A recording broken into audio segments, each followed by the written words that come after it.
अश्वत्थामा ओम को कैलाश पर रुककर अस्त्रों का अभ्यास करने के लिए बोलकर खुद कुलधारा की तरफ निकल जाते हैं। एक साधु ओम की तरफ भागते हुए आते हैं और बोलते हैं, बृहस्पति होश में आ गए हैं। ओम बृहस्पति के पास जाते हैं और बृहस्पति 3 बोलकर फिर से बेहोश हो जाते हैं।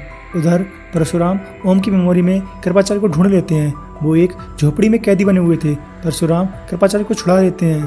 बृहस्पति वापस से कुछ समय के लिए होश में आते हैं और बोलते हैं, अश्वत्थामा से बोलो कि वो लोग 3 हैं। ओम को लगता है ये महत्वपूर्ण सूचना हो सकती है जो अश्वत्थामा को पता होनी चाहिए, जिससे वो अपने आप को सुरक्षित रख सकें। ओम को बाहर रोकने वाला कोई नहीं था। वो कुलधारा की तरफ निकल पड़ते हैं। अश्वत्थामा कुलधारा पहुंच जाते हैं और वहां के गार्ड से छिपकर एक घर में छुप जाते हैं। रात हो जाती है। अगला दिन फिर निकल आता है। फिर रात के समय नागेंद्र, LSD, परिमल वहां जाते हैं और वहां के गार्ड्स को मार डालते हैं। LSD, Parimal night vision goggles पहन लेते हैं और इधर उधर बिखर जाते हैं। नागेंद्र दोनों को अलर्ट रहने के लिए बोलता है और बोलता है कोई ना कोई यहाँ पर एनिमी जरूर होगा। नागेंद्र मंदिर की तरफ बढ़ने लगता है। अश्वत्थामा चुपचाप बैठकर सब कुछ देख रहे थे। वो नागेंद्र को देख लेते हैं। तभी LSD भी अश्वत्थामा को देख लेती है और सभी को अश्वत्थामा की लोकेशन बता देती है। नागेंद्र वायरलेस डिवाइस से ऑर्डर देता है कि अश्वत्थामा को पकड़ लो, पर LSD बोलती है वो आपको शूट कर सकता है। नागेंद्र बोलता है वो ऐसा नहीं करेगा क्योंकि उसको बुक चाहिए। तब तक अश्वत्थामा छत से कूदकर नागेंद्र के पास जाने लगते हैं। LSD नागेंद्र को इन्फॉर्म कर देती है। तीनों मिलकर अश्वत्थामा को घेर लेते हैं। अश्वत्थामा नागेंद्र को रोकने की कोशिश करता है। तभी परिमल एक फायर करता है जिसमें एक वायर के आगे मेटल रॉड लगी थी जो अश्वत्थामा को घायल कर देती है और अश्वत्थामा वहां पर गिर जाते हैं। परिमल फिर से अश्वत्थामा के हाथ और पैर पर फायर करता है और अश्वत्थामा को घायल कर देता है, लेकिन अश्वत्थामा के टिश्यू जल्दी से रिपेयर हो रहे थे, लेकिन फिर भी वो वेपन को उठाने की हालत में नहीं थे। नागेंद्र परिमल को अश्वत्थामा पर नजर रखने के लिए बोलकर खुद मंदिर के अंदर चला जाता है और LSD को बाहर ही खड़ा रहने के लिए बोलता है। चंद्रमा पूर्ण अर्धचंद्र हो गया था। वो मंदिर के हवन कुंड के पास आता है। उसके पास एक बोतल थी जिसमें कुछ खून था। वो खून को हवन कुंड के अंदर डालता है। खून हवन कुंड से होते हुए छोटी छोटी नालियों से होते हुए मंदिर की दीवारों और पिलर्स पर सभी जगह अपने आप फैल जाता है। तभी ओम उस विलेज में एंटर कर जाता है। नागेंद्र खून को फॉलो करते हुए फिर से मंदिर के बाहर आ जाता है। खून बाहर खुले मैदान में एक जगह इकट्ठा हो जाता है और एक छोटा सा फाउंटेन बना लेता है जिसके अंदर शब्द होता है। तभी ओम अश्वत्थामा को देखते हैं जो ट्रैप हो चुके थे। नागेंद्र शब्द को ऑब्जर्व कर पाता उससे पहले ही ओम मंदिर की छत से नागेंद्र की पीठ पर कूदता है। वो अपनी तलवार से नागेंद्र पर वार करता उससे पहले ही LSD ओम के हाथ पर गोली चला देती है। तलवार हाथ से छूट जाती है। नागेंद्र अपना हाथ खून के अंदर डाल देता है और उसको अगला शब्द सकल जगत मिल जाता है और शब्द उसके शरीर में ऑब्जर्व हो जाता है। शब्द के ऑब्जर्व होते ही टेम्पल धीरे धीरे गिरने लगता है। ओम अपनी तलवार फिर से उठाता है और अश्वत्थामा को रिलीज करने के लिए भागता है। तभी नागेंद्र ओम को देखकर उसकी तरफ भागता है। परिमल LSD से जल्दी से एक गाड़ी लेकर आने के लिए बोलता है। ओम अश्वत्थामा के पास जाकर वायर को काट देते हैं। तभी नागेंद्र ओम को पकड़ लेता है और जमीन पर गिरा देता है। अश्वत्थामा रॉड को अपने शरीर से बाहर निकालने में लगे थे। परिमल अश्वत्थामा के पास पहुंच जाता है और कई सारे राउंड अश्वत्थामा के मुंह पर शूट कर देता है। फिर परिमल नागेंद्र की तरफ भागता है। ओम ने नागेंद्र पर पूरी तरह कंट्रोल कर लिया था और ओम नागेंद्र के मुंह पर लगातार मारे जा रहा था। नागेंद्र का मुंह पूरी तरह से खून से भर गया था और वो एक डेड बॉडी की तरह जमीन पर पड़ा था। परिमल ओम पर पूरी ताकत से वार करता है और ओम को जमीन पर गिरा देता है। नागेंद्र तब तक कुछ स्ट्रेंथ गेन करके खड़ा होने लगता है। परिमल तलवार लेकर अश्वत्थामा पर फिर से वार करने के लिए जा रहा था। LSD कार लेकर वहां आ जाती है। नागेंद्र धीरे से ओम के पीछे भागता है। अश्वत्थामा नागेंद्र को ओम के पीछे भागते हुए देख लेते हैं। नागेंद्र एक वैम्पायर की तरह ओम की गर्दन पर काटकर उनका खून निकालने ही वाला होता है। तब तक अश्वत्थामा नागेंद्र के मुंह पर शूट कर देते हैं और परिमल अश्वत्थामा पर तलवार से वार कर देता है। नागेंद्र को शूट करते ही नागेंद्र का खून ओम के ओंठों पर आ जाता है और ओम को 1 सेकंड में कई सारी इमेजें दिखती हैं। उधर उनकी मेमोरी में परशुराम कृपाचार्य एक भूकंप महसूस करते हैं। उनके सामने सब कुछ साफ दिखाई देने लगता है। एकदम से वो एक चट्टान को देखते हैं जहाँ पर एक आदमी था जो किसी के आगे झुक रहा था, लेकिन वहाँ पर कोई भी दिखाई नहीं दे रहा था। वो पास जाकर देखते हैं तो घाटी में एक विशाल जानवर था। उसके पास कुत्ते का सर था। उसकी मोर जैसी चमकीली गर्दन दूर से नजर आ रही थी और उसकी पीठ बैल के कुबड़ की तरह मुड़ी हुई थी और उसके 4 पैर थे, एक हाथी का, एक बाघ का, एक घोड़े का और एक मानव का हाथ था जिसमें कमल था और वो कमल को पास में खड़े आदमी को दे रहा था। उसके सर के नीचे से एक पूंछ निकली हुई थी जो सांप की तरह थी। इस विचित्र प्राणी को देखकर परशुराम कृपाचार्य भयभीत और मोहित हो गए थे। कृपाचार्य बोलते हैं हमें ओम की मेमोरी में काला चिन्ह मिला। ओम का तो कहीं नामो निशान ही नहीं है। परशुराम कुछ बोलते उससे पहले ही वो दोनों दरवाजे के बाहर आ जाते हैं। उधर कुलधारा में मंदिर पूरी तरह से गिर गया था। अश्वत्थामा ओम घायल पड़े थे।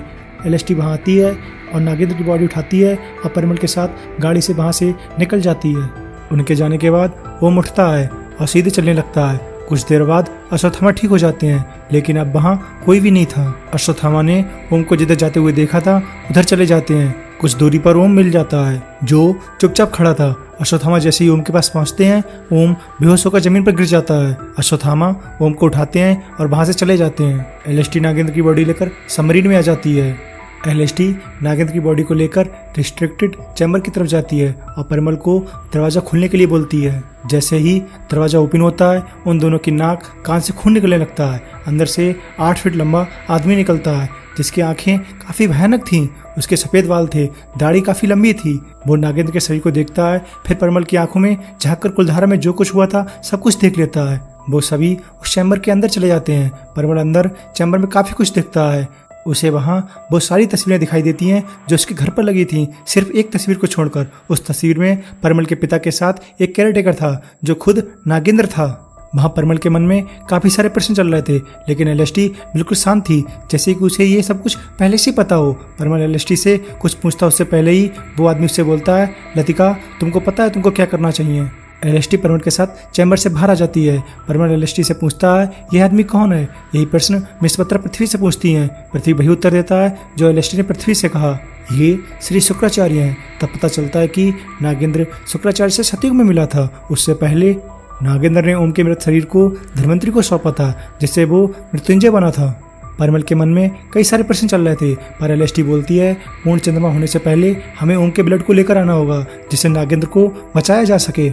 एलएसटी परिमल को एक पेन ड्राइव देती है। पेन ड्राइव के अंदर एक वीडियो होती है जो रोज साइलेंट की थी, जिससे पता चलता है डॉक्टर बत्रा के पास ओम का ब्लड है।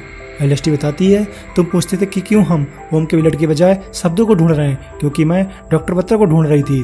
परिमल पूछता है कि क्या हमने डॉक्टर बत्रा को ढूंढ लिया है। एलएसटी बोलती है, हाँ, अब हमें बस ये पता करना है कि उसकी वाइफ कहाँ है, और परिमल को अपने साथ लेकर चली जाती है।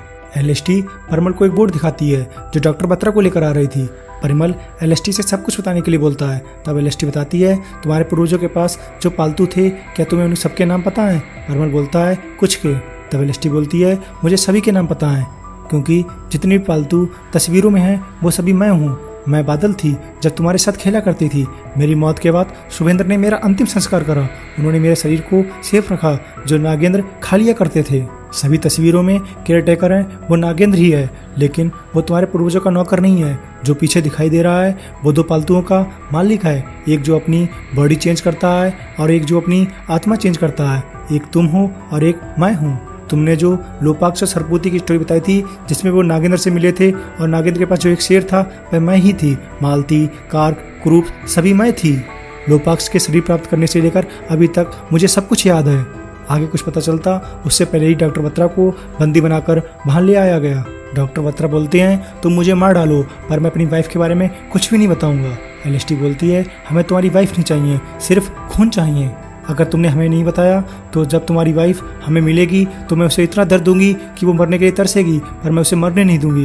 डॉक्टर बत्रा बोलते हैं, अगर तुमको खून ही चाहिए तो तुम पोह से ले सकती हो। वो के खून को टेस्ट करने के बाद एलएसटी समझ जाती है कि खून सही है। वो अपने आदमियों को डॉक्टर बत्रा को रिलीज करने के लिए बोलती है। उसके आदमी डॉक्टर बत्रा को एक चेयर से बांधकर समुद्र में फेंक देते हैं। मिस बत्रा पृथ्वी की बात सुनकर रोने लगते हैं। एलएसटी पो को शुक्राचार्य के पास ले जाती है। शुक्राचार्य पो को नागेंद्र के ऊपर लिटा देते हैं। पो के खून नागेंद्र के अंदर जाने लगता है और नागेंद्र अब ठीक होने लगता है। उधर कैलाश पर ओम बेहोश था। अश्वत्थामा उसके सामने थे। परशुराम कृपाचार्य भी वहां पर आ जाते हैं। अश्वत्थामा पूछते हैं, आप लोगों ने दरवाजा कैसे खोला। परशुराम बताते हैं, अब वहां पर कोई भी दरवाजा ही नहीं बचा। अश्वत्थामा बोलते हैं, ऐसा कैसे हुआ। तब वो बताता है कि उसे सब कुछ याद आ गया है कि वो कौन है। कृपाचार्य पूछते हैं, कौन हो तुम। ओम बोलता है कि वो देवध्वज है। अश्वत्थामा बोलते हैं, लेकिन तुम्हारे पैर पर तो कोई निशानी नहीं है। उधर सबमरीन में नागेंद्र ठीक हो जाता है। शुक्राचार्य बोलते हैं, वेलकम बैक देवध्वज। एलएसटी परिमल को नागेंद्र के पैर पर एक काला चिन्ह दिखाई देता है।